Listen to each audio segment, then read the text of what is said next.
안녕하세요. 오늘도 사연살롱을 찾아주셔서 감사합니다.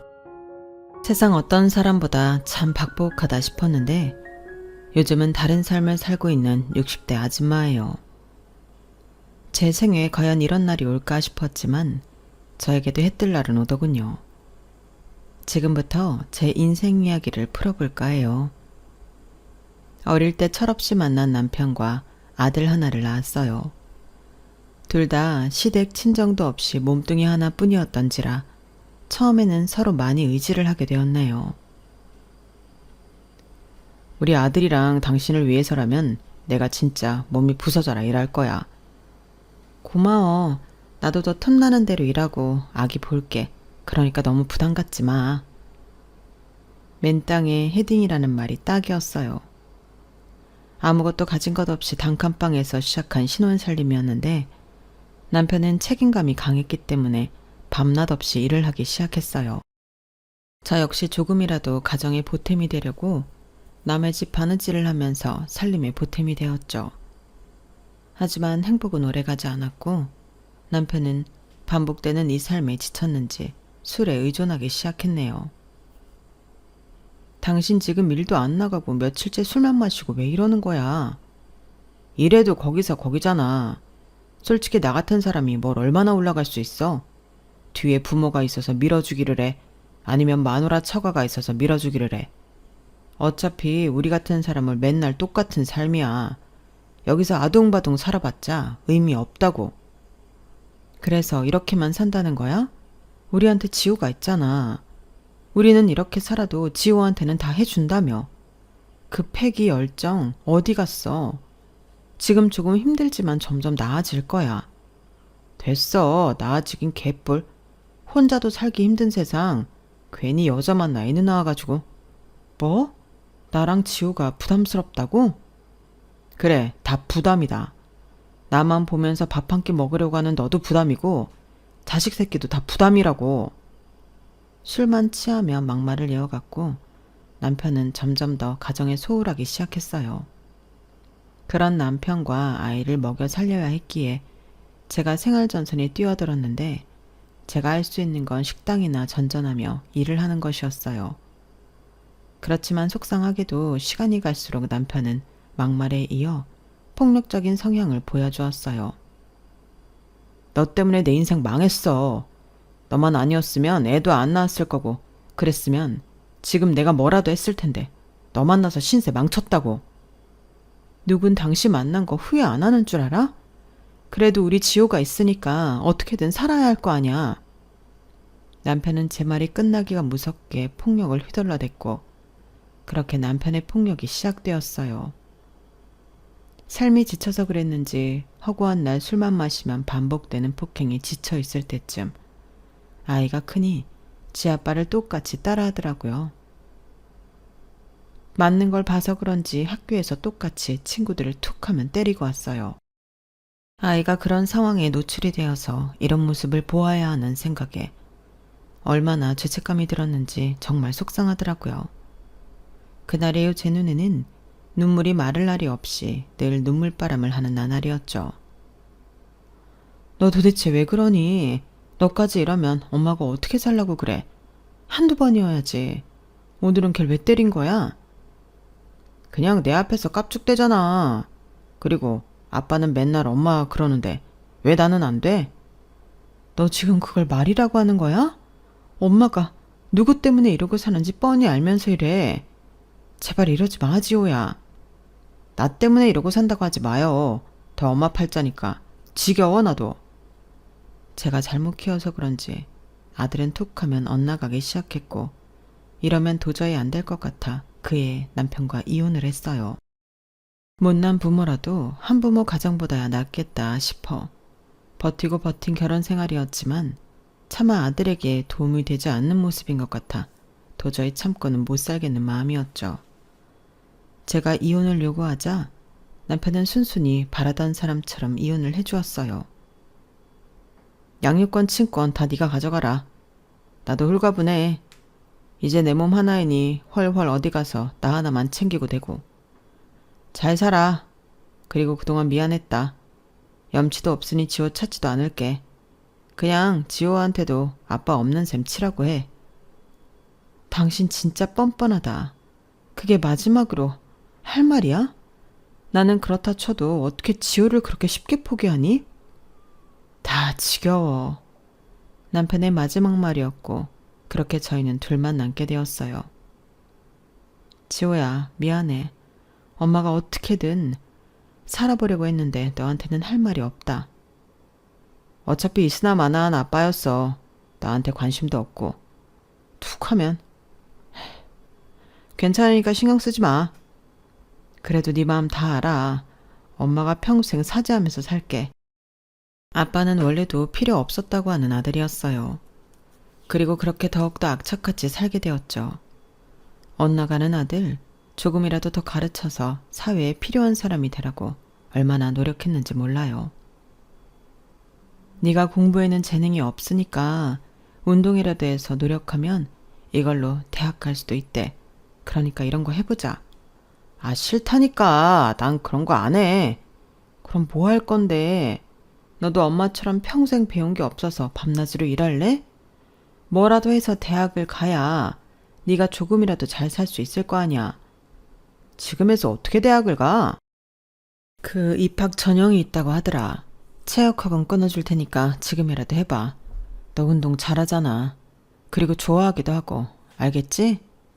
아들을 설득하여 체육학원에 보냈고 그래도 운동을 잘하던 아들이었어서 기어이 대학교에 보내게 되었네요. 거봐. 엄마 될 놈은 된다니까. 봤지? 나 한 번에 합격하는 거. 그래. 우리 아들 장하다 진짜. 엄마가 얼마나 기쁜지 몰라. 이제 하고 싶은 거 하면서 지내. 용돈 걱정은 말고. 알겠지? 엄마 나 이제 고등학생 아니라서 용돈도 꽤 많이 필요한 거 알지? 모든 부모가 그럴 거예요. 이혼해서 홀로 키운 아들, 혹시라도 기죽고 가정 환경 차이로 친구들 틈에서 소외감이라도 느낄까봐 뭐든 다 해주고 싶었어요. 대학에 갔어도 제 눈에는 아이였기에 오히려 더 열심히 일해서 뒷바라지를 해주었어요. 지호 엄마는 가만 보면 아들한테 한없이 퍼주는 것 같아. 요새 이혼이 뭐가 그리 흠이라고 그렇게 미안해해? 그래도 미안하죠. 아빠를 뺏은 것 같기도 하고 저만 참았으면 됐나 싶은 마음도 들고 그냥 이래저래 미안해요. 좋은 환경에서 자랐으면 얼마나 좋았겠어요. 너무 그렇게 미안해 안 해도 돼. 가만 보면 지아 엄마 너무 잘해서 탈이야. 나중에 자식이 그거 알아줄 것 같아? 자식은 남이라니까. 내가 키워봐서 알잖아. 그냥 본인도 즐기면서 살아. 자식한테 다 해줄 생각하지 말고. 그리고 그때쯤 저에게는 없을 법한 인연을 만나게 되었는데 여러 건물 청소를 하고 있던 중 알게 된 사람이었네요. 추운 날이면 손난로도 챙겨주고 여름이면 손선풍기도 가져와서 시원하게 해주는 그런 사람이었고 저와는 다르게 나이는 많았지만 결혼은 하지 않은 사람이었어요. 같이 청소하는 입장이지만 그래도 참 손이 곱네요. 저는 이렇게 거친데. 영숙 씨 살아온 세월이 어떨지 짐작이 가네요. 제가 뭐 보탬이 많이 되지 않겠지만 그래도 영숙 씨한테 작은 안식처가 되고 싶은데 어떨까요? 네? 친구는 괜찮지만 이렇게 하시면 부담스러워서 이제는 말도 못해요.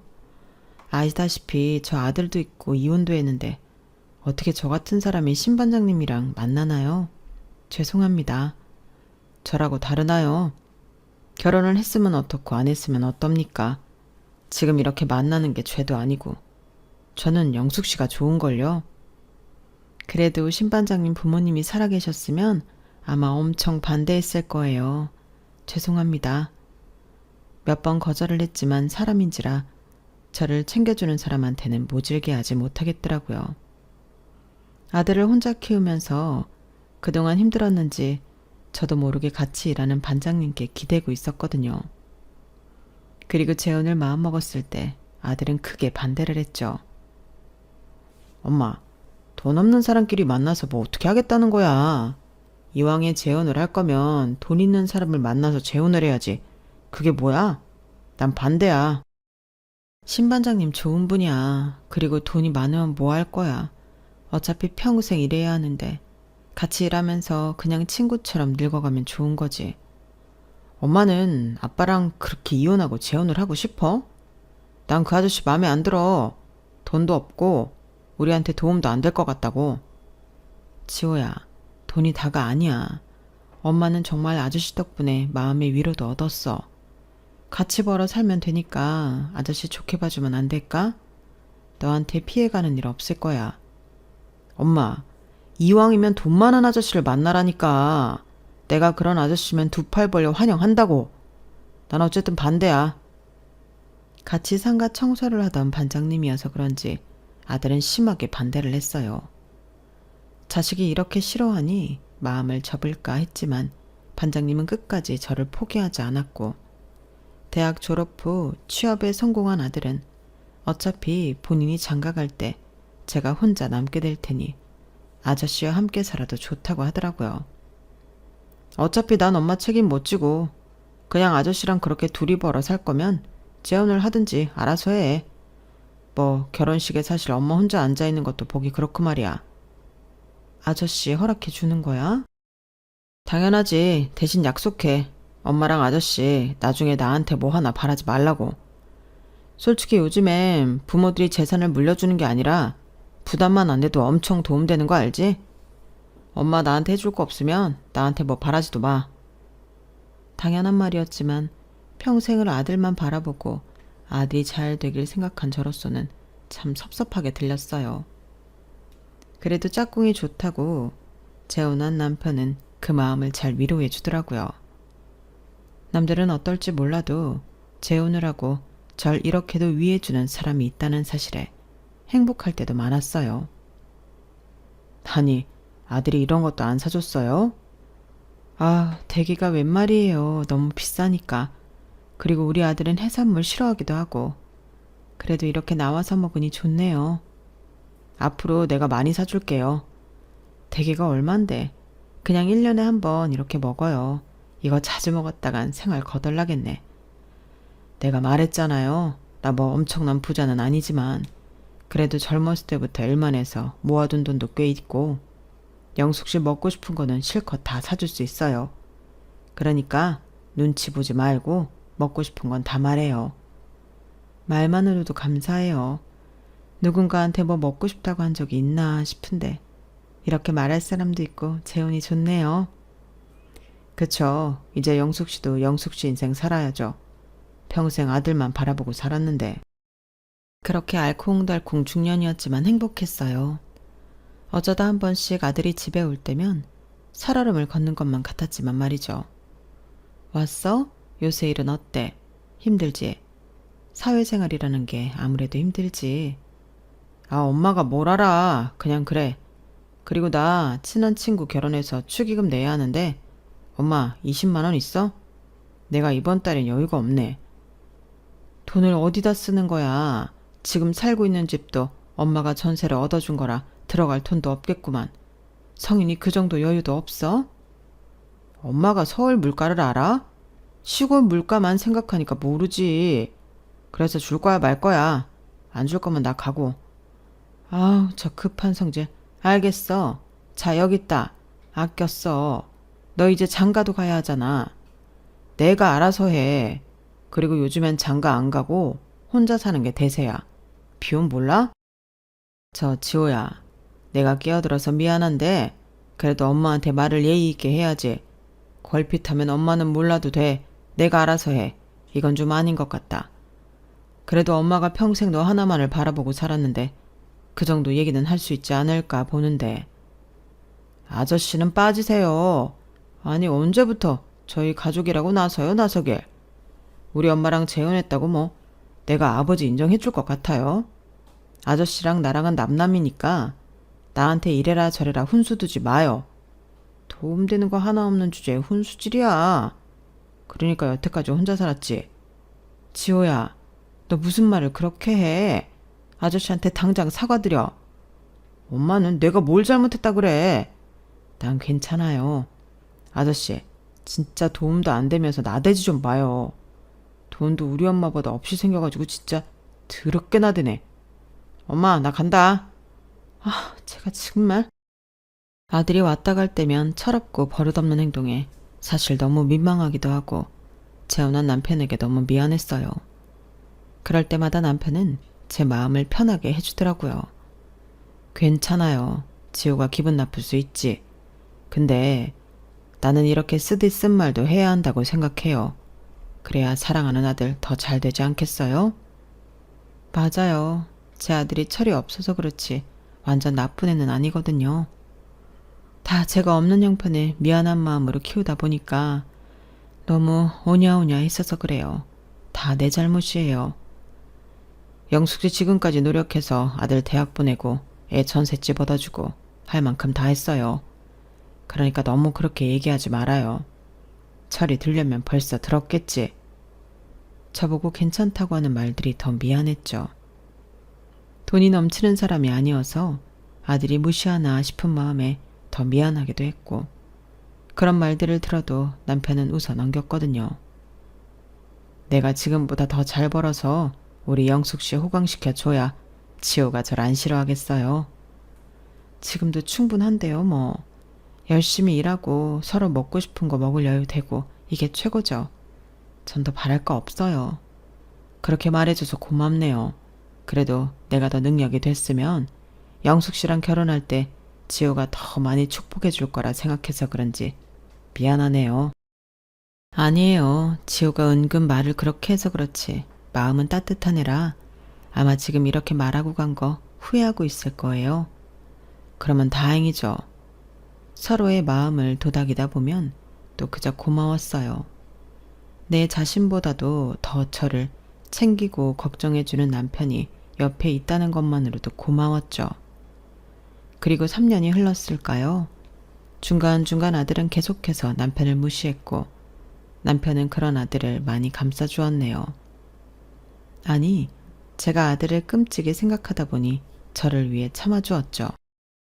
내가 당신한테 면목도 없네요. 어쩜 아들을 저리 키웠을까 싶기도 하고 다 내 잘못 같아요. 지호도 올바른 가정에서 자랐으면 저렇게까지 안 됐을 텐데. 자책 말아요. 없는 형편에 저렇게 키워준 게 고마운 거죠. 지호가 나 무시하는 건 괜찮아요. 시간이 해결해 주겠죠. 그렇게 이해만을 해주던 어느 날 아들이 대뜸 결혼을 한다고 하더라고요. 결혼? 그래, 너 혼자 산다고 하는 말보다 이게 더 반가운 말이긴 하다. 그래, 누구야? 엄마는 말해도 몰라. 아, 맞다. 엄마 손주도 생겼어. 뭐? 임신을 했다는 거야? 네. 아니, 그럼 같이 오지. 왜 혼자 와서 얘기를 해? 엄마도 너 결혼할 사람 궁금하기도 하고 보고 싶은데. 그리고 임신했다며. 엄마, 요새는 할머니 할아버지도 돈 있어야 하는 시대인 건 몰라요? 너 그게 무슨 말이야? 그래서 안 데리고 왔다고? 넌 돈 없으면 부모도 아니니? 그게 아니라 나중에 천천히 밖에서 소개시켜 드린다는 거죠. 내가 여기 온 거는 그냥 솔직히 까놓고 말할게요. 엄마 나 결혼할 때 뭐 얼마나 해줄 수 있어? 뭐? 얼마나 해줄 수 있냐니? 아니, 아들 하나 있는 거 장가 가는데 그럼 아무것도 안 해주려고 했어요? 솔직히 집 한 채 정도는 해줘야지. 서울은 너무 비싸니까 그냥 경기도 외곽에 신축 아파트 얻으려고요. 엄마, 그 정도 돈은 있지? 너 지금 대뜸 결혼한다고 와서 하는 말이 고작 그 말이니? 아니, 솔직히 아빠랑 이혼하고 평생 일만 했잖아. 그럼 그 정도는 해줘야 하는 거 아니야? 나랑 결혼한 애 집에서는 내가 집이라도 한 채 오는 줄 알아. 그거 얘기하려고 내가 먼저 온 거예요. 이 얘기를 듣는데 사실 기가 막혔어요. 당당한 듯 요구하는 아들을 어떻게 받아들여야 할지, 결혼하는 여자는 소개도 안 시키면서 집이나 대뜸 해놓으라는 아들에게 정말 실망했거든요. 내가 널 너무 잘못 키웠다. 그동안 니네 아빠랑 헤어지고 너한테 미안한 마음도 있고 네 아빠랑 살면서 못 볼 걸 많이 보인 그런 미안한 마음에 내가 너를 너무 잘못 키웠어. 그저 오냐오냐 하면서 너 해달라는 거 최대한 다 해주려고 했는데 너 지금 이 태도가 뭐니? 이제 결혼한다고 하는데 너랑 결혼하는 사람 얼굴도 안 비추고 참 너한테 실망이다. 엄마는 나한테 평생 미안해야 하는 거 아니야? 아빠랑 이혼하고 이렇게 나 혼자 크게 했으면서 내가 결혼한다고 집 해달라고 하니까 이렇게 말해? 평생 내가 죄인이지. 이혼하고 너 혼자 키운 죄로 내가 너한테 이런 취급받아. 솔직히 맞잖아. 남자애한테 아빠의 빈자리가 얼마나 큰데. 엄마는 그런 아빠를 나한테 뺏어가 놓고 그래요. 억장이 무너졌어요. 나름 잘 키운다고 잘 키웠고 혼자 눈물을 흘리며 키운 아들이 저렇게 말을 하니 뭐 하러 사나 싶은 생각이 들었거든요. 그래, 난 너한테 한참 부족한 엄마다. 그러니까 이제 연락 말고 네 갈 길 가. 결혼한다고? 축하해. 어디 내놓기 부끄러운 엄마니까 없는 셈 쳐라. 그리고 네 아빠가 그리우면 네 아빠 찾아가. 제 말에 아들은 할 말을 잃어보였죠. 당장 나가. 이제 우리 집에 오지도 마. 너도 아이 가지고 가정을 꾸릴 거니까 언젠가 엄마 마음 알겠지 싶지만 엄마 정말 너한테 이런 취급받으면서 도저히 못 살아. 그러니까 다시는 찾아오지 마. 제 말에 아들도 코웃음을 쳤어요. 아들이 가고 난 뒤 한참을 울었는데 남편은 또 그날도 참 따뜻이 저를 위로해 주었네요. 자식이라는 게 참 마음대로 안 되죠? 영숙 씨 이렇게 우는 모습 보니까 너무 속상하네. 내가 당장 가서 혼쭐을 내줘야 하나? 참나, 우리 영숙 씨를 이렇게 울리고. 괜찮아요. 말이라도 고마워요. 내가 진짜 애 하나 잘못 키웠지. 그래도 내가 본인을 어떻게 키웠는데 저런 식으로 말을 해요? 기죽지 말라고 밤낮으로 일하면서 아쉬운 거 없이 키웠는데 결론은 또 원망뿐이잖아요. 어쩜 그래. 우는 저를 가만 보다가 통장 하나를 들이미는 남편이었네요. 이게 뭐예요? 아무리 당신이 지호 안 본다고 해도 그럴 수 있어요. 이거 지호 결혼한다고 하는데 보태요. 내가 그래도 명색의 호적상 아버지인데 뭐라도 해줘야 하지 않겠어요? 보니까 집 한 채 얻을 형편도 아니던데 이거 줄게요. 제가 이걸 어떻게 받아요? 그리고 이제 지호 알아서 살라고 할 거예요. 마음 불편하게 괜히 그러지 마요. 다 좋은 게 좋은 거지. 아마 지호도 결혼하면 영숙 씨 마음 알겠죠. 영숙 씨 울지 마요. 내가 있는데 뭘 울어요? 남편의 말 한마디에 또 오열을 했어요. 내가 무슨 복이 있어 이런 마음 따뜻한 사람을 만났을까 싶기도 했고 나뿐만 아니라 내 아들까지도 챙겨주는 남편에게 고마울 따름이었죠. 그리고 아들은 제가 그렇게 말했음에도 돈이 필요했는지 배부른 신부를 소개시켜줄 겸 집에 왔어요. 왜 왔니? 돈도 없는 네 엄마인데. 엄마, 무슨 말을 그렇게 해. 그래도 그날 진심 아니었잖아. 나도 후회 많이 했어. 그래서 이렇게 왔어요. 여기는 나랑 결혼할 예린이에요.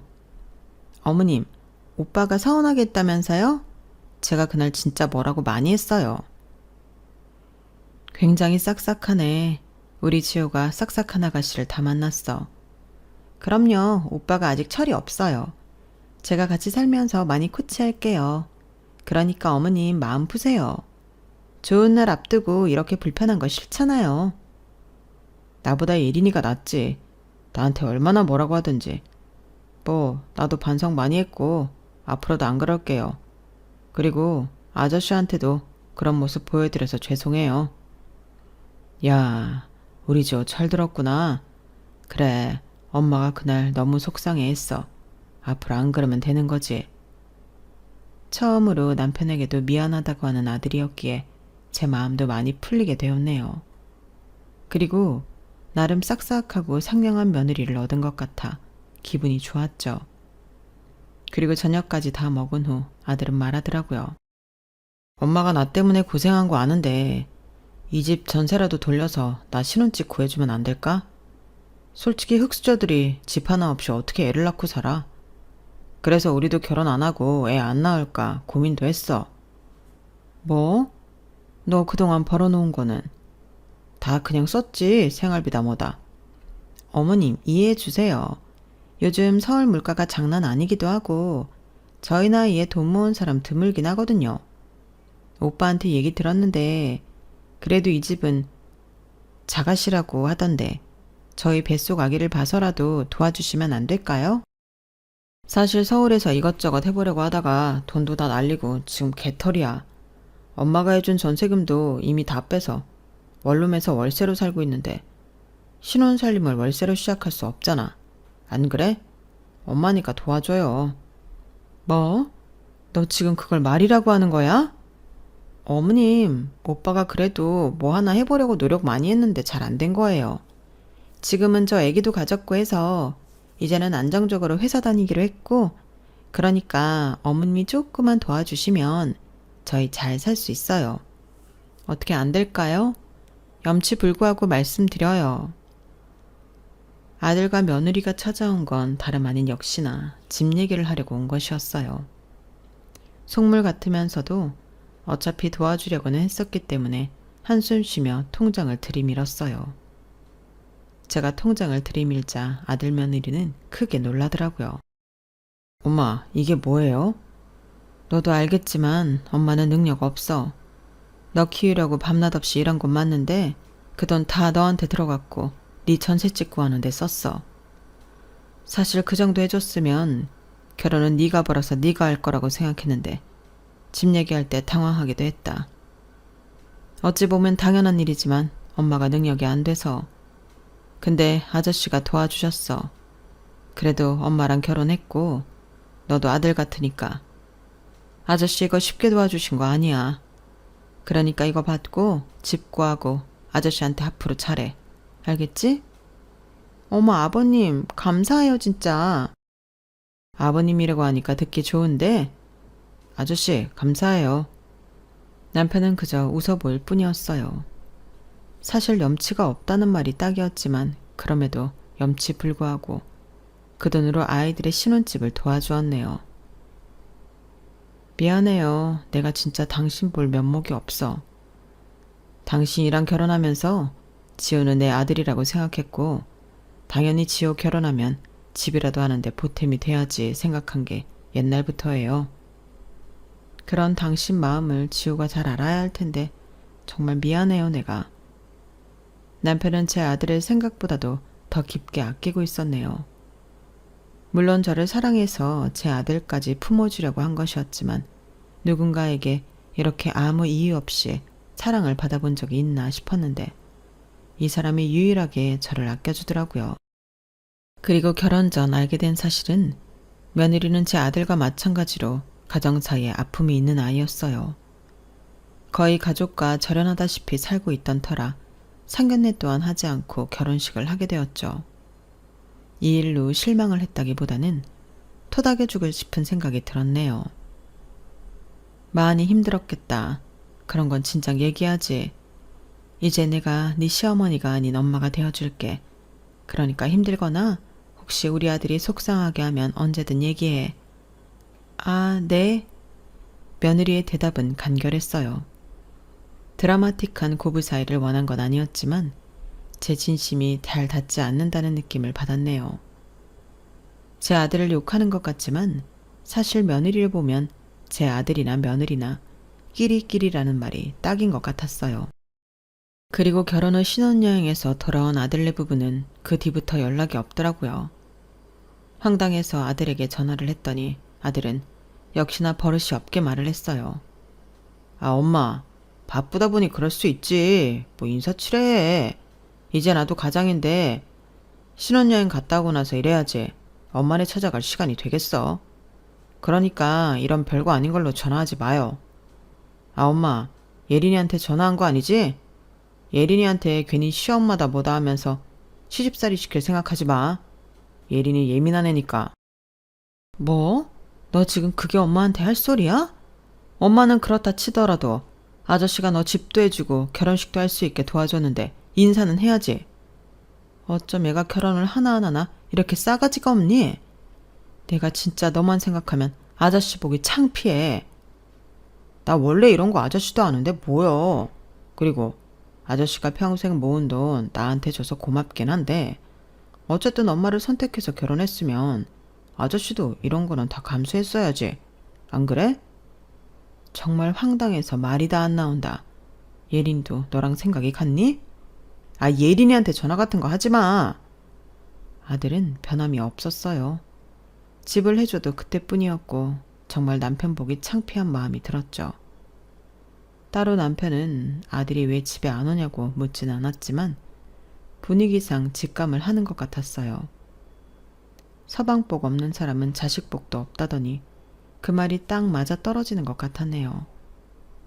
그렇게 어느 정도 연락을 하지 않고 지내던 중 며느리에게 친정이 없다는 걸 알고 있으니 자꾸 마음이 불편했고 평소 며느리가 좋아하는 음식들을 몇 가지 해가지고 연락을 하게 되었어요. 예린아, 내가 웬만하면 전화 안 하는데 너 몸은 괜찮은 거야?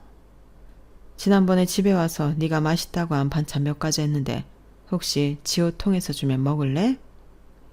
어머님, 저 지금 바쁜데? 그리고 반찬 같은 거는 그냥 사 먹는 게 편해요. 더운데 왜 수고를 하셨어요? 수고라니 예린이 먹을 생각에 기뻤어. 제 말에 아무런 말도 안 하는 며느리였고 통화 연결 중 한숨을 깊게 쉬는 며느리였어요. 어머님, 저 반찬 가지러 갈 시간 안 돼요. 그리고 이런 것도 원래 시집살이의 하나 아닌가요? 반찬 핑계로 전화하는. 뭐? 나는 그래도 네가 입맛도 없을까봐 준비한 건데. 아니요, 어머님, 불편해요. 사실 오빠랑 결혼할 때 오빠가 시댁은 없는 거나 마찬가지라고 저한테 신신당부를 해서 결혼한 건데 이런 식으로 전화하시면 곤란해요. 저도 원래 이런 말 하는 거 불편해하는데 그래도 할 말은 해야 할 것 같아서 말씀드리는 거예요. 이런 일로 전화 안 하셨으면 해요. 너무 황당했고 며느리도 아들과 똑같구나 싶은 마음이 들었죠. 그리고 아들에게 향했던 모든 마음을 접어들기로 결심을 했네요. 그리고 그 이후 며느리는 아무런 연락을 하지 않았어요. 아들에게 말해봤자 뻔히 저에게 뭐라고 할 것 같아 저 역시 아들에게도 말하지 않았지만 제 진심을 몰라주는 것 같아 너무나도 섭섭한 마음이 들었네요. 시간이 흐르고 손주가 태어났다고 사진을 보내오는 아들이었는데 새삼참 너무 예쁘더라고요. 내가 그때 당시에는 너무 힘들어서 아들을 저렇게 예뻐했나 싶은 마음이 들었는데 막상 손주를 보니 마냥 이쁘기만 한 게 참 할머니란 이런 것이구나 싶었어요. 하지만 손주 사진 끝에 아들은 항상 필요한 걸 요구하더라고요. 엄마, 월급 받았어? 손자가 아기 침대 좀 사달래요. 혹은 엄마, 아저씨한테도 애 선물 하나만 사달라고 해. 그래도 손주 같은 앤데. 그런 말들을 아무렇지 않게 하는 아들에게 참 화가 나기도 했어요. 너는 어쩜 그렇게 너만 생각하니? 엄마한테 할 말이 맨날 그런 말밖에 없어? 엄마는 뭘 이런 걸로 화를 내. 그리고 할머니가 돼가지고 이런 거 당연히 해주는 거 아니야? 예린이가 그러는데 원래 할머니들이 손주 태어나면 모든 거 다 해준다 그러더라. 내가 예린이 보기 창피해서 그래. 아들의 말에 기가 차기도 하고 어이도 없었네요. 행여나 이런 소리를 입 밖에 내면 제 얼굴에 침 뱉는 꼴이라 얘기를 하지도 못했어요. 그리고 그 후로 연락이 두절된 아들에게 답답함을 느끼던 차 그래도 손주를 볼 겸 찾아가기로 마음먹었어요. 나름 아들 성격에 저렇게 메시지로 손주 사진을 보내온 게 엄마와 좋게 풀어보려고 하는 메시지 같았거든요. 그리고 그때만 해도 진짜 내가 뭐라도 해줘야겠다고 생각했어요. 말도 밉게 하고 따뜻한 성격의 아들은 아니지만 그래도 그때까지는 아주 못된 아들은 아닐 거라고 생각이 들었거든요. 제가 아들네 집에 찾아간다고 말을 하자 남편은 걱정을 먼저 하더라고요. 시간도 오래 걸리는데 나중에 애 좀 크면 오라고 하죠. 가려고요? 네, 그래야죠. 뭐 반가워하던 안 하던 손주도 보고 싶고 그리고 예린이 친정도 없는데 몸은 어떻게 푸는지도 봐야 하고 뭐라도 해야 제 마음이 편한 것 같아요. 저랑 같이 가요 그럼? 아니에요. 저 혼자 아기만 후딱 보고 올게요. 그래도 명색의 시어머니인데 애 낳은 며느리 조리원 비용이라도 해줘야죠. 우리 귀한 손주를 낳았는데. 그럼 무슨 일 있으면 연락해요. 남편의 배웅을 받고 전 아들이 살고 있는 집으로 가게 되었어요. 가면서도 사진으로만 보던 손주를 실제로 볼 생각에 설레임을 한 스푼 안고 5시간이나 걸려 찾아가게 되었네요. 그리고 도착 후 아무리 배를 눌러도 답이 없었고 제가 계속 서성이자 경비 아저씨가 달려오시더라고요. 어떻게 방문하신 겁니까? 아, 여기 제 아들 집인데 집에 아무도 없나 보네요. 배를 눌러도 답이 없어서요. 잠시만요. 제가 인터폰 좀 해볼게요. 저를 경비실로 안내한 경비 아저씨를 따라 앉아있으니 조금 있다 바로 인터폰을 받는 며느리였어요. 며느리 목소리가 허스키하고 걸걸해서 딱 알아챌 수 있었는데 며느리의 말이 가관이었네요. 모르는 할머니예요. 꺼지라고 하세요. 그리고 뒤에서 아들의 목소리도 들렸어요. 아 진짜 노인네가 귀찮게 여기까지 왔네. 괜히 사진 보냈나 봐. 내가 보내지 말라고 했지? 눈치가 없어요. 집 하나라도 해줘서 그냥 예의로 보낸 건데. 경비 아저씨가 오히려 제 눈치를 보기 시작했고 저 역시 황당하고 너무 창피한 마음에 후다닥 경비실을 빠져나왔어요. 그리고 그동안 제 삶을 되돌아보기 시작했는데 눈물이 그렇게 쏟아졌어요. 아들 하나 잘 키려고 한 내가 뭐 그리 죄인인가 싶은 마음이 들다가 너무 오냐오냐 키워서 아들을 저렇게 만들었나 싶은 죄책감들 들다가 뭐가 어디서부터 잘못됐나 싶은 마음에 눈물이 멈추질 않았죠. 그리고 도착한 집에서 남편은 제 얼굴을 보고 많이 놀랐어요.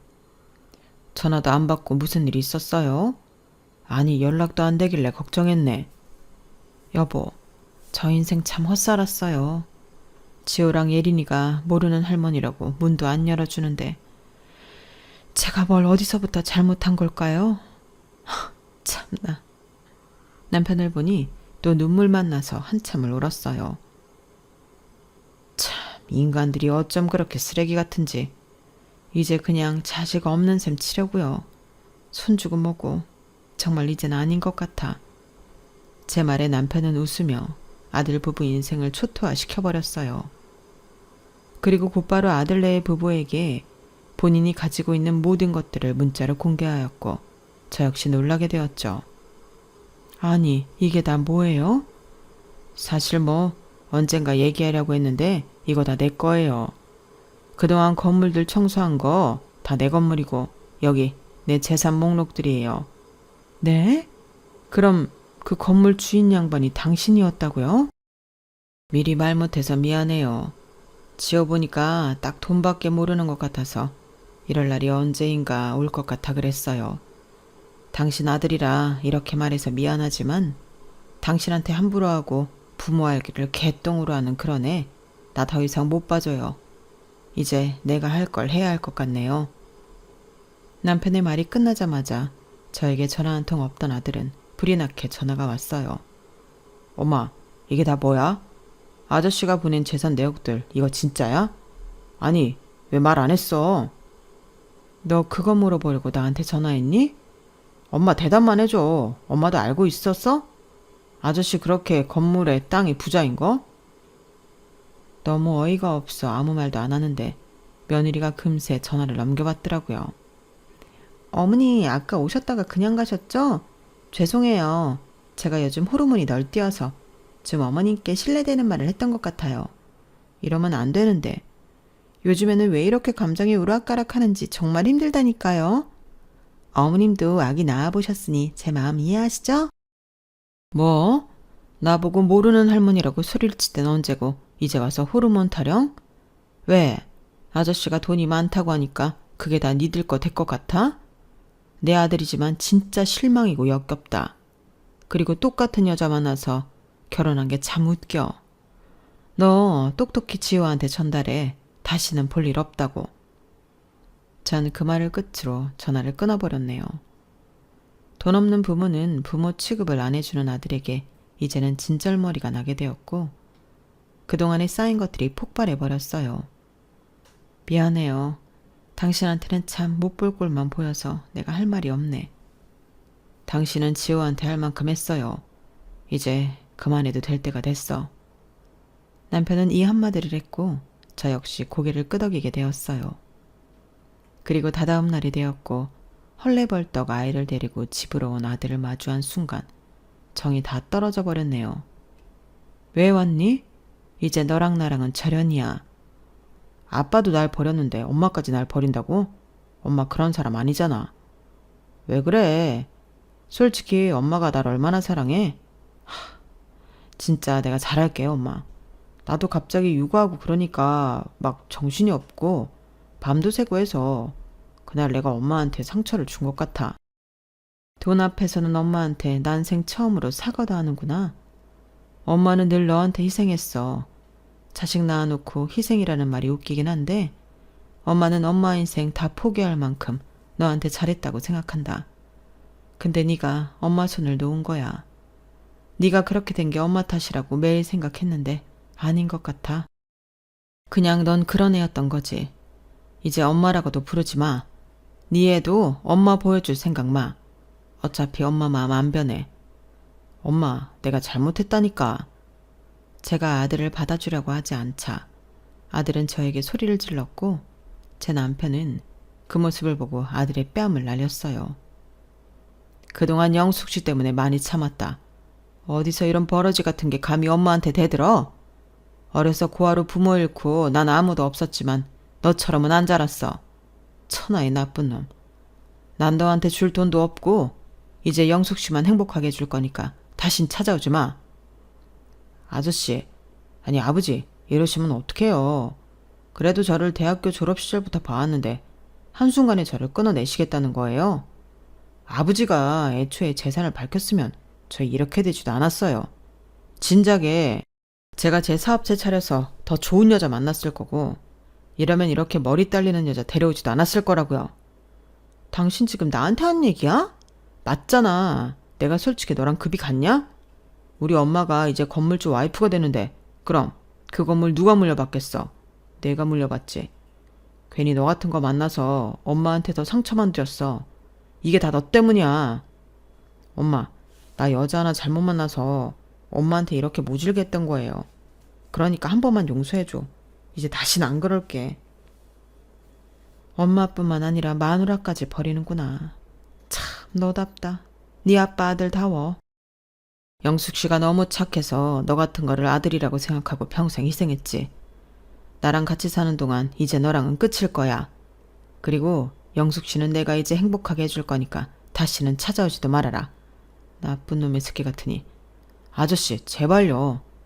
아들은 처음으로 제 남편의 바짓가랑이를 붙잡으며 울며 애원했어요. 아들인데도 돈에 저렇게 좌지우지하는 모습을 보니 어쩜 저렇게 인간이 치졸할까 싶었고 뒤이어 며느리는 말하더라고요. 오빠 진짜 실망이야. 나랑 우리 애기 앞두고 그런 막말을 해? 아 닥쳐. 제가 생각했던 것보다 아들은 최악이었어요.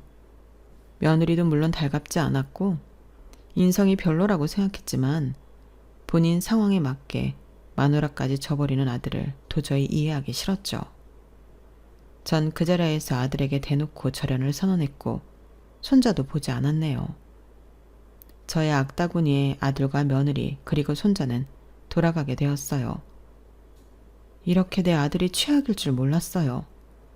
남편은 아무 말도 하지 않고 저를 위로해 주었어요. 그리고 전 그날 이후부터 아들에 대한 원조를 원천 차단하기 시작했네요. 그리고 아들은 그날 며느리에 대해 막말한 사건으로 며느리에게도 이혼 소송을 당하게 되었어요. 엄마가 원하는 삶이 이거야? 엄마 혼자 아저씨랑 잘 먹고 잘 살고 나 이렇게 이혼당하는데 나락으로 떨어지는 거 볼 거냐고. 나락? 네 나락은 네가 자초한 거야. 애초에 그 아저씨가 음흉하게 재산 안 숨겼으면 내가 이랬겠냐고. 아저씨한테 샤바샤바해서 지금 엄청 사이 좋게 지냈겠지. 난 그 아저씨 돈도 없는 아저씨인 줄 알았어. 그래서 그렇게 못되게 굴었니? 넌 그게 잘못된 거야. 엄마도 이제 너한테 지쳤고 정말 너라면 네 아빠처럼 진절머리나. 아들은 망연자실했고 전 그렇게 모든 연을 끊어내었네요. 엄마 제발 나 이제 이혼당하고 집도 뺏겼어. 그러니까 엄마가 나 걷어줘야지. 엄마가 끔찍하게 생각한 아들이잖아. 그게 독이 됐지. 나 때문이야. 근데 이제 내 탓 안 하련다. 너보다 어려운 환경에 처한 사람들이 수두룩 빽빽이야. 그럼 다 너같이 커야 하니? 다신 연락 마. 아들의 핸드폰 속 메신저 속 프로필 사진은 결혼 사진에서 아무런 사진 없음으로 다 내려갔고 아마도 이혼을 한 듯 보였어요. 사실 그 말을 듣고 같이 살 여자가 누가 있겠습니까? 끼리끼리라고 할지언정 아마도 실망을 많이 했겠죠. 간간히 저에게 생활비를 요구하는 연락을 했지만 전 그렇게 핸드폰 번호를 바꿔버렸네요. 아들을 끊어내는 아픔이 다른 무엇과도 비교할 수 없지만 이제는 제 인생을 소중히 생각하고 살아가려고 독한 마음을 먹었어요. 마음이 아픈 적도 있지만 제가 감당할 수 없는 지경에 이르게 되었다고 생각을 했고 전 할 만큼 했다고 생각을 했어요. 그리고 지금은 저를 정말 많이 아끼는 남편과 새 인생을 살고 있는데 제가 이렇게 살아도 되나 싶은 생각이 들면서 참 행복하기도 하네요. 당신 뭐 배우고 싶은 거 없어요? 에이, 다 늙어서 뭘요. 괜찮아요. 이제 건물 청소하지 말고 하고 싶은 거 배우면서 지내요. 내가 그런 거란 다 하게 해줄 수 있으니까. 청소는 그냥 할게요. 어차피 손에 익어서 이제는 힘들지도 않고 그래야 살아있는 것 같거든요. 남편이 말렸지만 청소는 계속해서 하고 있는데 그나마 이게 살아있는 것 같아 좋더군요. 그리고 남편 덕분에 요즘엔 문화센터에서 장구와 민요를 배우고 있는데 배움의 즐거움이 이렇게 큰지도 처음 알았어요. 재미를 느끼고 살고 있는 요즘인데 앞으로도 제 인생을 위해 더 재미나게 살아갈 예정이에요. 제 인생에는 이렇게 저를 위해 살 날이 없을 줄 알았는데 제 자신을 생각하며 살 수 있는 날이 왔네요. 요즘은 영숙 씨 얼굴이 진짜 밝아졌어요. 그래요? 요즘엔 골머리 썩을 일도 없고 항상 웃기만 하니까 이렇게 기분이 좋네요.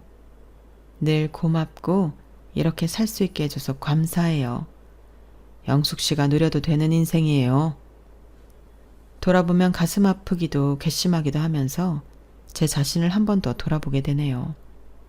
앞으로의 인생을 조금 더 즐기며 살겠다고 다짐도 하면서 저에게 따뜻함을 베풀어준 남편에게 더 잘해야겠다는 생각도 들어요. 제 글을 들으시면서 답답함을 느끼셨을 수도 안타까움을 느끼셨을 수도 있지만 그래도 지금은 행복하게 살아나가고 있으니 응원을 부탁드릴게요. 박복한 인생에서 행복한 인생으로 뒤바뀐 저희 이야기 들어주셔서 감사해요. 좋은 하루 보내시길 바래요. 여러분, 사연 댓글에 응원과 현명한 조언 부탁드려요. 좋아요와 구독은 저에게 큰 힘이 됩니다. 오늘도 좋은 일 가득하세요.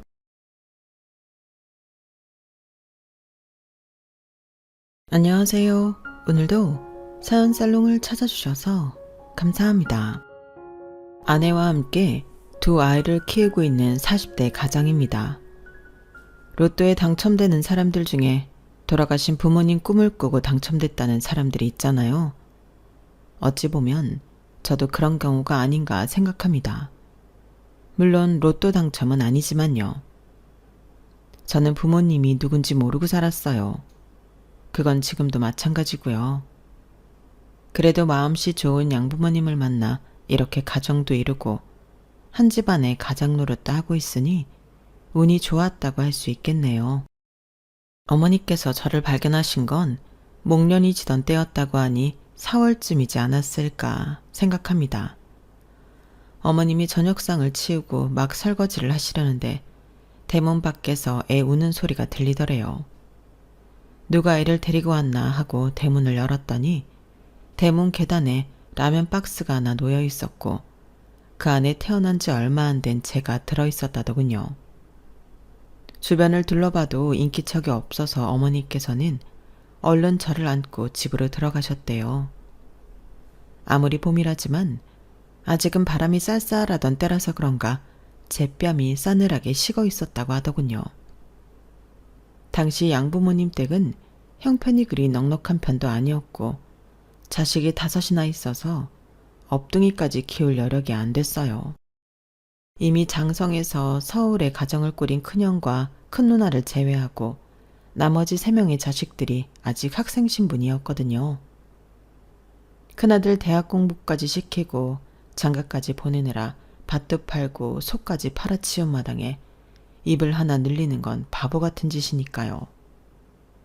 그래서 아버지께서는 저를 키우는 걸 반대하셨어요.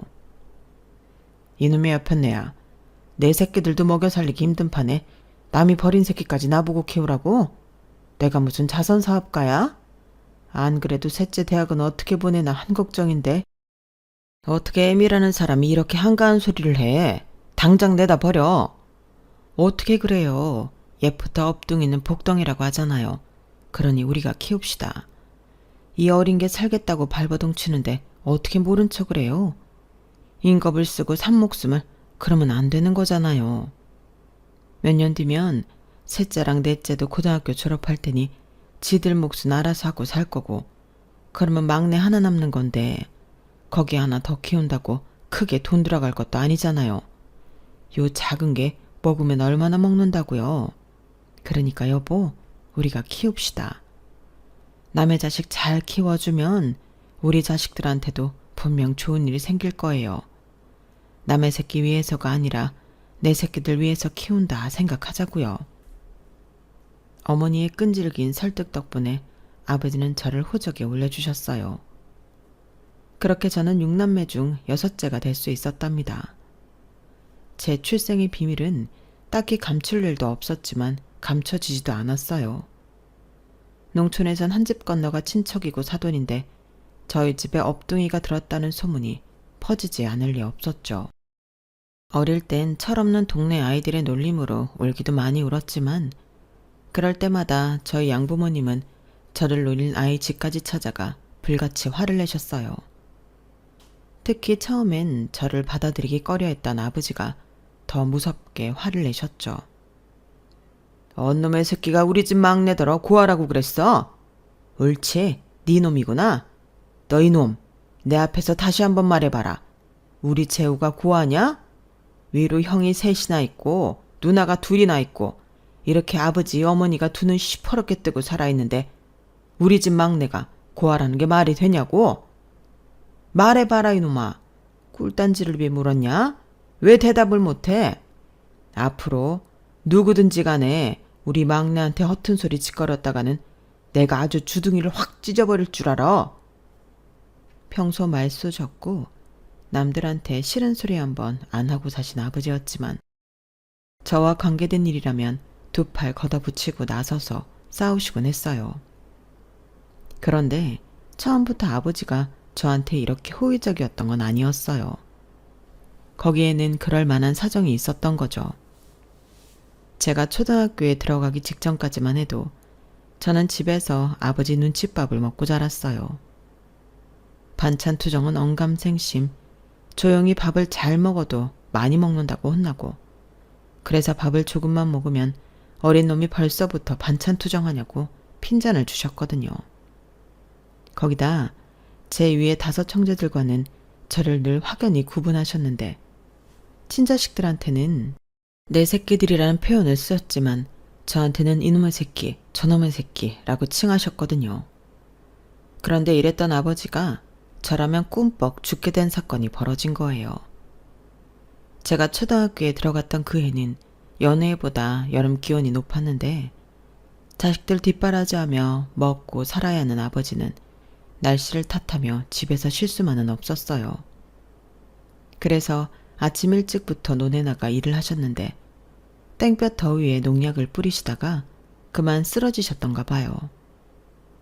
저는 학교에서 집까지 가려면 가는 길에 저희 논 옆으로 지났어야 했는데 그때 마침 논두렁에 사람 손이 툭 튀어나와 있는 게 보이지 뭐예요. 혹시 아버지가 낮잠을 주무시고 계신가 해서 가봤더니 농약통을 등에 진 채 바닥에 쓰러져 계시더라고요. 그 길로 옆논으로 달려가 한창 일하고 계신 동네 어르신을 불렀고 그분들 덕에 아버지는 의식을 차릴 수 있었어요. 그렇다고 그 일로 바로 저를 대하는 아버지 태도가 바뀐 건 아니고 이후에도 비슷한 일이 있었어요. 이듬해 봄이었는데 아버지가 밭일을 하시다가 뱀한테 물리신 거예요. 제가 아버지를 발견했을 때는 아버지가 뱀독 때문인지 정신을 잃어가고 있었는데 제가 달려들어 물린 부위의 피를 입으로 빨아 뱉어냈고 이후 동네 어르신들의 도움으로 보건소에 갔더니 의사 선생님이 그러시더라고요. 천만다행입니다. 아드님이 빨리 독을 빼내서 사셨어요. 이런 기특한 아들을 두셨으니 어르신은 아무 걱정 없으시겠습니다. 2번이나 아버지 목숨을 구한 덕분에 그 후로 저는 집안의 천덕꾸러기에서 아버지의 사랑을 독차지하는 귀한 막내 아들로 탈바꿈 할 수 있었어요. 이놈의 새끼 저놈의 새끼로 불리던 호칭도 당연히 내 새끼 우리 막둥이로 바뀌게 되었고요. 물론 형들과 누나들은 아버지의 이런 변화를 탐탁치 않게 생각했지만요. 눈칫밥을 먹고 살던 제가 이제는 어엿한 이 집안 자식으로 살게 되었지만 그렇다고 해서 눈치 안 보고 살 수는 없었어요. 물론 부모님께서는 제가 원하는 거 다 하고 살라고 하셨지만 그래도 그럴 수 있나요? 다른 건 몰라도 대학 문제만큼은 저도 어쩔 수 없이 부모님 눈치를 보게 되더라고요. 큰형과 셋째 형은 대학을 나왔지만 누나 둘과 둘째 형은 집안 형편 때문에 대학 문턱에도 못 가봤거든요. 그런데 업둥이인 제가 어떻게 대학에 보내달라고 할 수 있겠어요. 그렇다고 대학을 포기하고 싶지는 않아서 중학생 때부터 품팔이를 하며 돈을 모았습니다. 제가 또래보다 키도 크고 체격이 탄탄한 편이라서 저를 불러주는 곳도 많았고 덕분에 고등학교 3학년 봄까지 모은 돈이 첫 학기 대학 등록금을 하고도 남을 정도였어요. 농어촌 특례 입학을 노렸던 저는 입학만 하면 나머지는 학교 다니면서 벌면 된다 생각하고 있었어요. 부모님께도 일찌감치 그렇게 말씀드려놨고요. 그런데 사람 일은 모르는 거라고 대학 진학을 앞두고 큰형이 하던 사업이 꼬꾸라진 거예요. 정확히는 사업이 망한 건 좀 됐는데 그동안 집에서는 쉬쉬하다가 더는 어쩔 수 없는 상황이 돼서 집에 연락을 했던 거지만요. 당장 식구들이 길거리에 나앉게 생겼다며 땅 좀 팔아서 도와달라더군요. 유일한 생계 수단인 땅을 팔면 부모님은 앞으로 뭘 먹고 살라는 건지. 이미 큰형이 대학에 다닐 때 소도 팔아먹었고 결혼할 때 신혼집 마련한다고 밥까지 팔아먹으면서 정말 너무하다는 생각이 들었어요. 당연히 나머지 형들과 누나들도 안 된다고 난리였죠. 하지만 부모 마음이 어디 그런가요? 당장 자식이 식구들과 지낼 방 한 칸이 없다는데 월세 보증금이라도 마련해 보내주고 싶은 마음이셨던 거죠. 큰형 전화를 받고 하루 종일 줄된 밤을 피우시던 아버지는 저녁상을 물리시고는 제 방으로 오셨어요. 재우야, 너 꼭 대학에 가야겠냐? 가지 말라는 소리가 아니다. 군에 다녀와서 들어가면 안 되겠냐는 소리야. 그 말씀을 하시는데 저는 힘없이 젖어있는 아버지 눈을 보면서 이후에 이어질 말을 가늠할 수 있었어요. 제가 대학에 가려고 마련해둔 돈을 달라는 말씀을 하실 게 뻔했거든요. 제 진심은 그러고 싶지 않았지만 어린 자식한테 이런 말을 꺼낼 수밖에 없는 아버지 심정을 생각하니 모른 척할 수만은 없었어요. 그래서 책상 서랍 깊숙이 숨겨두었던 통장과 도장을 꺼내서 내밀었어요. 아버지, 이거 큰형님 주세요. 아버지 말씀대로 저는 군대 먼저 다녀와서 대학 가도 되니까요. 입대 전에 막노동 좀 해서 돈 좀 모아두죠 뭐. 미안하다. 애비가 돼서는 자식놈 공부는 못 시킬 망정 지가 벌어 장만한 등록금까지 뺐다니. 대신 아버지가 네 대학 공부만큼은 꼭 시켜주마. 아버지는 제 손을 잡고 약속을 하셨어요. 하지만 아버지의 그 약속은 영영 지킬 수 없게 되고 말았어요. 제가 병장을 달고 얼마 안 됐을 때 부대로 아버지 부고가 날아왔거든요. 막내 아들 대학 보낼 학비 마련하겠다고 고령에도 불구하고 밤낮 없이 일을 하시다가 과로사로 세상을 떠나신 거예요. 이런 사정을 모르고 아버지 장례식에 모인 형제들은 하나같이 아버지 잘못이라며 한 소리씩 했어요. 아니, 다 늙은 노인네가 무슨 일 욕심이 그리 많아선 그 땡볕에 밭일을 그리 했대? 엄마라도 좀 말리지 그랬어. 재순이 너도 그만해. 아버지가 어머니 말 들을 사람이니? 다 자기 명대로 살다 가는 거야. 아버지 명을 그거밖에 안 되는 걸 누구 탓하겠어? 그나저나 아버지도 안 계시는데 농사는 누가 짓나? 큰형이 먼저 땅 얘기를 꺼내자 나머지 형제들도 입을 다문 채 서로 눈치만 살폈어요. 농사지을 사람이 없으니 땅을 팔아야 할 거고, 그러면 땅 판 돈을 어떻게 나눠야 하나 거기에만 혈안이 된 것처럼 보이더라고요. 형제들의 검은 속내를 아는 이상 가만히 있을 수만은 없어서 제가 먼저 나섰어요. 제가 지어요. 아버지가 지으시던 농사 제가 지을 거라고요. 제 말에 형제들은 죽일 듯이 저를 노려보았어요. 하지만 누구도 먼저 나서서 저를 타박하지는 못하더라고요. 땅을 팔면 앞으로 어머니를 누가 모실 건지도 정해야 하는데 자기들이 나서서 어머니를 모실 생각들은 없었으니까요. 그러니 벙어리 냉가슴만 앓게 된 거죠. 막내 누나는 제 옆구리를 팔꿈치로 쿡 치며 네가 뭘 안다고 농사를 짓냐고 볼멘 소리를 했고, 큰형은 허공을 보며 헛웃음을 지었어요. 그리고 둘째, 셋째 형은 서로 주거니 받거니 제게 빈정대기 시작했죠. 그러자 참다 못한 어머니가 나섰어요. 막내가 농사를 짓겠다고 하니 땅 문제는 여기서 끝내도록 해라. 네 아버지가 평생 일군 땅이야. 니들 공부시키고 시집 장가시키느라 야금야금 다 팔아먹고 이제 그거 하나 남았는데 그거라도 남겨놔야 하지 않겠니? 니들 중에 고향에 내려와 농사를 짓겠다는 놈이 있다면 모를까. 지금으로선 막내한테 맡기는 게 맞을 것 같다. 그러자 큰형이 답답하다는 표정으로 말했어요. 어머니, 그깟 땅 가지고 있으면 뭐합니까? 재우 저 녀석이 무슨 농사를 짓는다고 그래요. 괜히 저놈이 우리 집 땅에 욕심내는 거 뻔한데 어떻게 어머니가 저놈 편을 드시냐고요? 나머지 자식들은 안중에도 없으세요? 장남이 이 모양 이 꼴로 사는데 가엾지도 않으시냐고요? 그래요, 어머님. 그건 이 말이 맞아요. 이럴 때 어머님이 중심을 잡으시고 장남한테 땅을 팔아주시는 게 맞는 거죠. 어머님 돌아가시면 그 제사 누가 지내겠어요? 눈을 씻고 봐도 장남밖에 없잖아요. 그럼 장남 대접은 해주셔야죠. 큰 형수님까지 나서서 자기네한테 땅을 달라는 소리를 하자 누나들도 가만히 있지 않았어요. 특히 막내 누나는 눈에 쌍심지를 켜고 대들더군요. 큰올케 진짜 웃긴다. 아니 큰오빠가 아버지 제사를 지을지 안 지을지 어떻게 알아요? 큰올케 교회 다니잖아요. 그런 사람이 무슨 제사를 지낸다고 그러냐고요. 웃기지도 않아 정말.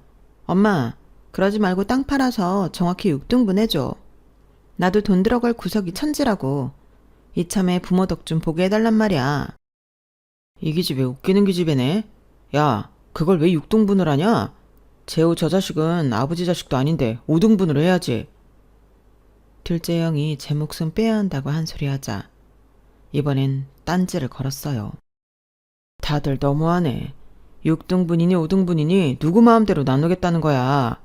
솔직히 이 집구석에서 지금까지 아버지 도움 안 받고 산 사람이 누구야? 나밖에 더 있어? 형이랑 셋째는 소 팔아서 대학 다녔고 누나랑 재순이는 결혼할 때 땅 팔아서 혼수해 줬잖아. 나만 아무것도 못 받았다고. 그럼 마지막 남은 땅이라도 나한테 양보해야겠다는 생각들은 안 해? 어떻게 인간들이 하나같이 이렇게 이기적이야? 다들 이런 식으로 나오면 나도 가만 안 있어. 둘째 형은 불끈 쥔 주먹을 위협적으로 허공에 주먹을 휘둘러댔어요. 그럼에도 불구하고 아무도 둘째 형의 말에 동의하는 사람은 없었어요. 왜냐하면 둘째 형은 어릴 때부터 사고를 하도 쳐서 합의금으로 날린 돈이 한두 푼이 아니었거든요. 대학 사냥 등록금만큼은 아니었어요. 누나들 혼수 비용보다는 훨씬 더 들어간 건 확실했으니까요. 다들 아버지 땅에 혈안이 돼서 정작 장례식은 뒷전이었어요. 결국 상주 노릇을 한 건 저와 어머니 둘뿐이었죠. 장례가 끝나는 날까지 형제들은 땅 얘기만 주구장창 해댔지만 어머니는 끝까지 땅을 팔지 않으셨어요.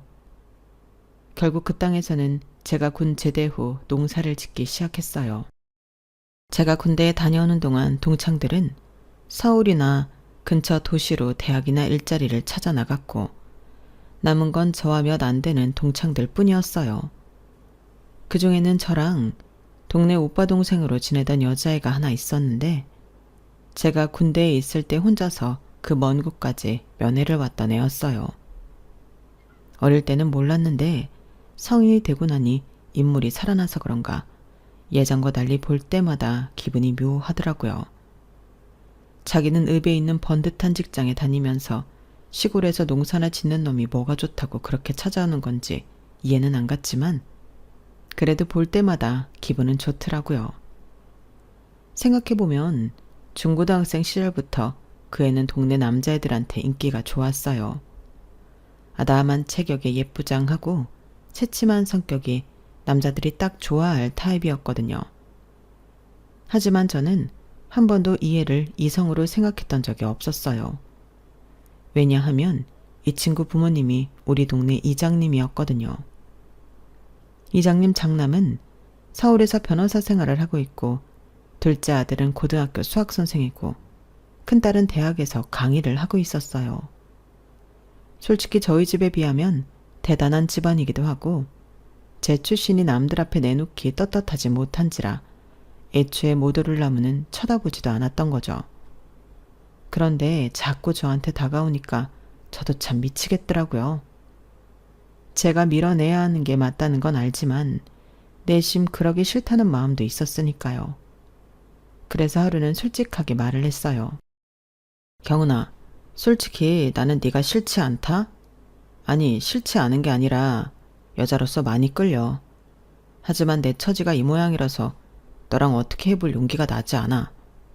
혹시라도 가벼운 마음으로 나한테 다가오는 거라면 그러지 말았으면 한다. 내가 너무 힘들거든. 이렇게라도 내 마음을 전하고 나머지는 경은이가 판단해 주기를 바랐어요. 내 입으로 사귀자는 말은 염치가 없어서 도저히 못할 것 같았거든요. 그런데 오빠, 남자가 왜 이렇게 자신감이 없어? 내가 오빠 좋아하는 거 오빠도 알잖아. 좋아하지도 않는 남자를 미쳤다고 군대까지 면회를 다녔겠어? 그리고 오빠 처지가 어때서? 업둥이라서? 아니면 농사꾼이라서? 오빠가 오빠 친부모 얼굴도 모르고 살게 된 게 오빠 잘못은 아니잖아. 그걸 왜 오빠가 창피해해? 오히려 칭찬받아야지. 양부모 밑에서 자랐어도 누구보다 바르고 성실하잖아. 그리고 농사꾼인 게 뭐? 우리 아빠도 농사꾼이야. 내가 농부 자식인데 내 남자가 농사꾼인 게 창피하겠어? 그냥 난 이재우라는 남자 자체가 마음에 드는 거라고. 그러니까 이런 나약한 소리 하지 말고 제대로 프로포즈나 해. 여자를 몇 년이나 기다리게 했으면 그 정도는 해줘야 하는 거잖아. 만만치 않은 여자라는 건 알고 있었지만 이렇게 강단 있는 사람인 줄은 그때 처음 알았어요. 이 정도로 강한 사람이라면 나 같은 놈이랑 만나서도 꿀리지 않고 버텨나갈 수 있겠다는 확신까지 들더라고요. 그래서 그날 밤 예정이 없던 프로포즈를 했고 그렇게 우리는 사귀게 되었어요. 하지만 경은이랑 사귀는 동안 이장님께는 솔직하게 우리의 교제 사실을 알리지 못했어요. 그랬다가는 당장 헤어지라는 소리를 들게 될 것 같았거든요. 그런데 그러던 어느 날 이장님이 저희 집에 오셔서 그러시는 거예요. 이놈아, 평소에 우리 집 문턱에 닳도록 드나들던 놈이 내 딸이랑 사귀고부터는 왜 이렇게 코빼기도 안 보여? 미래의 장인한테 잘 보여도 시원찮을 판에 벌써부터 처가랑 거리를 두고 살 생각인 거냐? 괘씸한 놈 같으니라고. 이장님, 제가 경은이랑 만나는 거 어떻게 하셨어요? 내 딸인데 애비가 돼서 모르면 누가 알아? 고개 콩알만 할 때부터 재훈 이놈한테 시집가겠다고 노래를 불러왔는데 모르는 게 이상하지. 나한테 잘 보이려면 일단 우리 집 드나들며 네 장모 될 사람부터 구슬려 놔. 요새 경은이 혼처자리 알아본다고 난리니까. 뜻밖의 이장님 지원을 받게 된 저는 이장님 말씀대로 예비 처가에 뻔질나게 드나들면서 예비 장모님 마음을 사려고 부단히 노력을 했어요. 하지만 좀처럼 저를 사윗감으로는 보시지 않더라고요. 아니, 제 마음을 알면서도 일부러 모른 척 하셨다고 하는 게 맞겠네요. 그러면서 기어이 경은이를 근처 도시에 사는 공무원이랑 선을 보게 할 거라고 하시길래 답답한 마음에 못 마시는 술까지 마셨지 뭡니까. 술에 취해서 어머니 앞에서 푸념을 했던 모양인데 다음날 눈을 떠보니 동네가 아주 난리가 났더라고요. 저희 어머니께서 이장님 댁에 찾아가 경은이 어머님께 따졌던 모양이었어요. 우리 막내가 어때서 이렇게 사람을 무시하는 거야? 우리 막내처럼 착하고 성실한 사람이 어디 흔한 줄 알아? 공부도 잘해서 서울에 있는 대학에도 갈 놈이었는데 그가 모아둔 돈으로 지 큰형 도와주느라 못 간 거라고. 그런데 왜 자네가 우리 아들을 무시해? 왜 내 아들 눈에서 눈물을 빼느냐고. 아우 형님, 누가 재우더러 뭐랬어요? 재우 착하고 똑똑한 거야 나도 알죠. 하지만 내 딸은 못 주겠는데 어떡해요. 내가 재우가 싫어 이러는 거 아니에요. 솔직히 돈 많고 학벌 좋다고 여자 무시하는 놈들에 비하면 재우가 100배 1000배 낫죠. 그럼 왜 경은이 결혼을 딴 놈이랑 시키려는 건데? 그러자 경은이 어머님은 잠시 망설이시더니 솔직하게 말씀하셨어요. 형님 자식들 때문에 그래요. 형님이 배 아파 난 자식들 때문에 우리 경은이 그 집으로 시집 보내기 싫어 그래요. 하나같이 욕심만 그득해서는 부모가 고생하는 건 생각도 않고 돈 빼갈 궁리들만 하잖아요. 우리 경은이 재우랑 결혼시키면 그 집 살림 누가 하겠어요. 우리 경은이 몫이잖아요. 시부모 부양하는 거야 자식된 도리라고 하지만 그렇게 형님 모셔봐야 형님 죽고 나면 얼마 안 되는 땅떼기 누구 입에 들어가겠어요. 형님 배 아파 낳은 자식들 입에 들어가는 거 안 봐도 비디오 아니냐고요. 죽어라 고생만 하고 남 좋은 일만 시킬 게 뻔한데 어떻게 내 딸을 그 집에 보내요? 형님이라면 형님 딸들을 그런 집에 보내겠냐고요. 경은이 어머니를 통해 의외의 대답을 들으신 어머니는 잠시 당황하셨지만 이내 마음을 가라앉히고 말씀하셨어요. 그런 거라면 걱정하지 마라. 난 우리 재호랑 같이 살 생각 없으니까. 재호 결혼하면 따로 살림 차려줄 거고 나 죽고 난 뒤에 땅이랑 집은 우리 돕고 밥 챙겨 먹이는 자식한테 줄 거야. 아우 형님, 형님이 그런다고 형님 자식들이 그 뜻을 따른대요? 어림도 없어요. 그 말에 어머니는 이장님 댁 거실로 성큼성큼 들어가 병에 걸린 달력 뒤편에 각서를 쓰셨어요. 저를 따로 분가시키겠다는 것과 전 재산을 우리 집 강아지 돕고 밥 챙겨주는 자식한테 주겠다는 내용이었어요. 그랬더니 경은이 어머니도 지지 않고 서울에서 변호사 생활을 하는 큰아들한테 전화해 이 각서가 법적 효력이 있는 건지 물으셨고 공증을 받아야 한다는 말에 두 분이 인근 도시까지 나가 각서의 공증까지 받아오셨어요. 그렇게 저는 두 어머니 덕분에 경은이와 결혼을 하게 됐고 본가와 처가 중간쯤에 집을 얻어 신혼살림을 시작했어요. 아침마다 아내를 트럭에 태워 읍에까지 출근을 시키고 밤에는 트럭을 끌고 읍에 가서 아내를 데려오곤 했어요. 남들은 이런 저를 보고 팔불출이라고 놀려댔지만 좋은 걸 어쩌겠어요. 아무것도 없는 나를 믿고 어려운 결정을 해준 사람인데 서울이라고 출퇴근을 못 시키겠어요. 저는 고작 아내 출퇴근을 시키는 정도였지만 아내는 저보다 더 저와 제 어머니를 아껴주었어요. 아버지 장례식 이후 땅 안 팔아준다고 삐쳐서 고향의 발길을 끄는 형제들을 대신해 아내 혼자 아버지 제사도 준비하고 명절에도 아내 혼자 차례상을 차렸거든요. 거기다 철철이 어머니 옷이며 화장품, 심지어 속옷 하나까지 챙겼어요. 그러는 와중에 남매까지 출산해 육아까지 해냈으니 강철 여인이 따로 없었죠. 이런 사람을 제가 어떻게 안 예뻐할 수가 있겠어요. 저희 어머니도 입버릇처럼 우리 막내 며느리는 똥도 버리기 아깝다고 하실 정도였으니 말 다 했죠. 아버지가 남겨주신 땅에서 시작해 조금씩 땅을 넓혀간 저는 10년 남짓한 기간 동안 일대 땅을 거의 다 사들였어요. 아내 권유로 시작한 인터넷 농산물 직배송 사업이 잘 된 덕분이었죠. 농한기 때는 동네 어르신들을 모시고 동남아로 단체 관광도 떠나고 인근 도시에 유명 트로트 가수 콘서트가 있다고 하면 관광차를 대절해 어른들을 모시고 다녀오곤 하는데 동네 어르신들 호응이 얼마나 좋은지 몰라요. 덕분에 차기 이장감이라는 소리를 듣고 산다니까요. 이제는 힘든 시기도 다 지나고 인생을 즐기면서 살 수 있는 형편이 됐는데 하필 이때 어머님이 노환으로 세상을 떠나셨지 뭐예요. 이참에 애들 등교를 시키고 어머니 댁에 문안 인사차 들렸는데 안에서 인기척이 없는 거예요. 그래서 안방문을 열어보니 어머니께서 아직 주무시고 계시지 뭐예요. 평소 같으면 동도 트기 전에 일어나 거실에서 아침 뉴스를 보시던 분이 말이에요.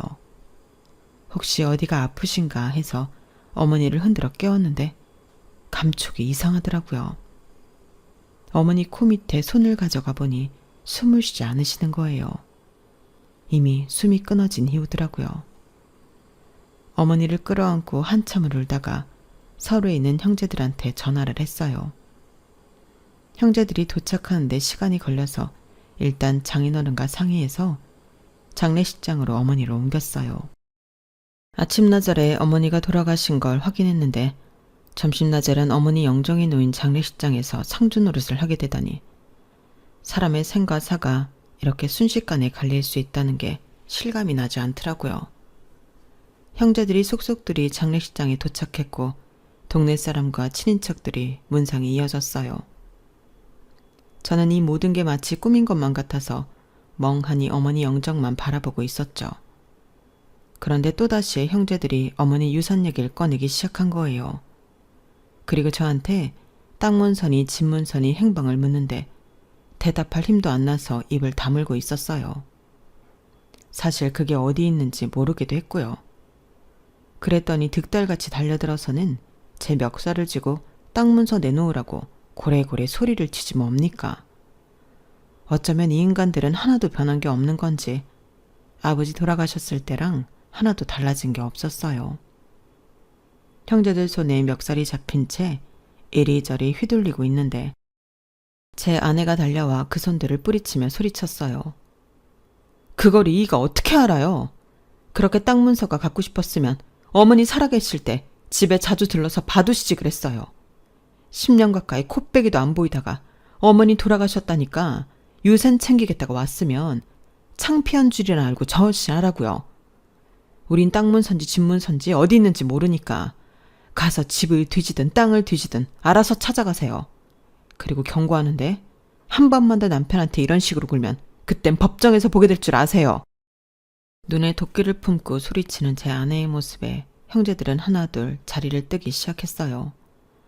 보아하니 어머니 댁에 가서 문서를 차리려는 모양이더라고요. 이 모습을 가만히 지켜보시던 장인어른은 제 옆에 오셔서 등을 토닥여 주었어요.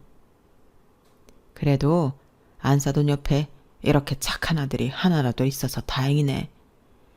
지부모 장례식장에서까지 돈만 밝히는 저 짐승 같은 놈들 때문에 마음 다칠 거 없다.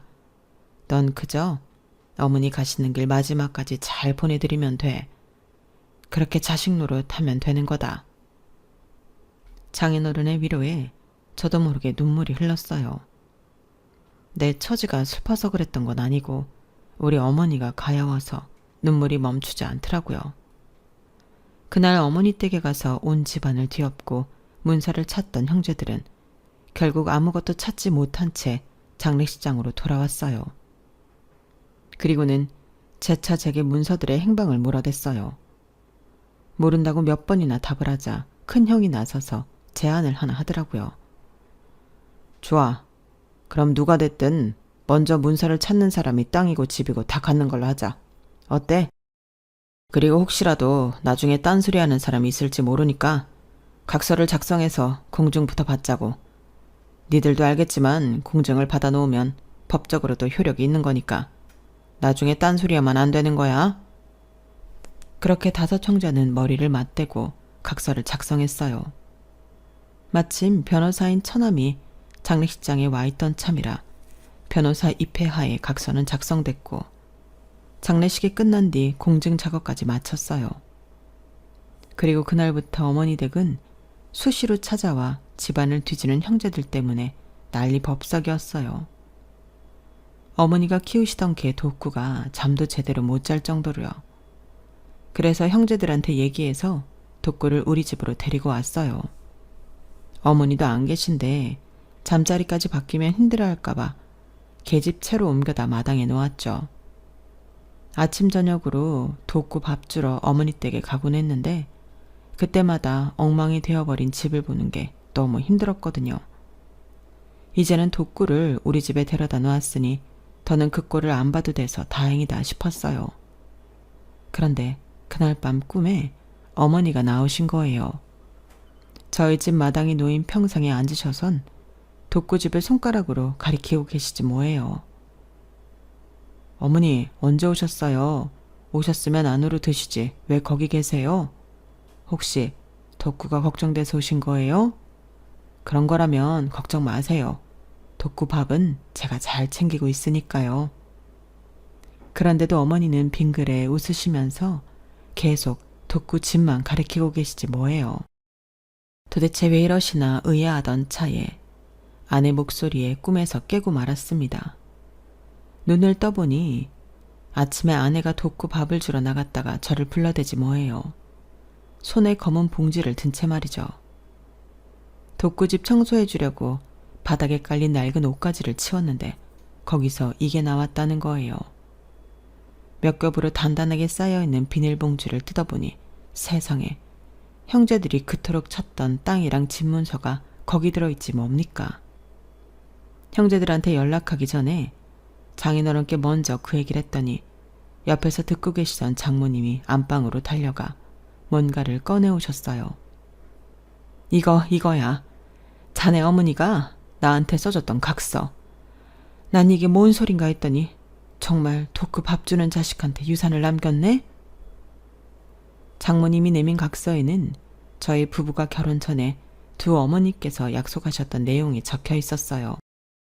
하나는 분가를 시키겠다는 것과 다른 하나는 유산을 독구 밥 챙겨주는 자식한테 모두 주겠다는 내용이었죠. 안 싸더니 현명한 판단을 하셨구만. 일단 자네 형제들부터 부르게. 다들 있는 앞에서 각서 들고 확실히 해놔야 뒤탈이 없으니까. 그리고 경은아, 네 오래비도 불러라. 변호사가 옆에 있어야 그것들이 딴소리를 못할 거 아니냐? 문서를 찾았다는 연락에 다들 득달같이 달려왔어요. 그러면서 애초에 저는 친자식이 아니니 유산 상속에서 제외해야 한다며 자기들끼리 나눠 가지겠다고 하더군요. 그 말에 장인어른이 어머니가 남긴 각서를 바닥에 펼치셨어요. 그건 안 되겠네. 이미 자네 어머니가 10여 년 전에 이런 각서를 남기셨거든. 여기 적힌 대로 독구 밥 챙겨주는 자식한테 주겠다고 써있는 거 보이지? 그럼 묻겠네. 자네들은 그동안 독구 밥을 몇 번이나 챙겨줬나?